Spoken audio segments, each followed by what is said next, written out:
పార్టీకి కూడా నేను 10 ఓట్లు తెచ్చే మనిషినే కదా. ఉమ్, ఏ ఒక్క ఓటు రానివాడల్లా లీడర్గా ఉన్నారు. ఉమ్. ఓట్లు తేగలిగిన ఒక కులాన్ని వ్యవస్థనే స్పందింపజేసి తీసుకురాగలిగిన శక్తి ఉన్న నన్నేమో దూరం పెడుతున్నారు.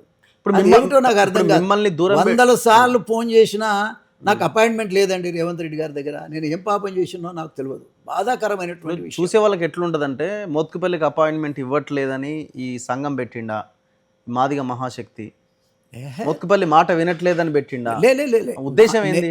నేను యాక్చువల్గా చెప్పాలంటే మా కులాన్ని ఉమ్. అసలు పట్టించుకోవటం లేదు.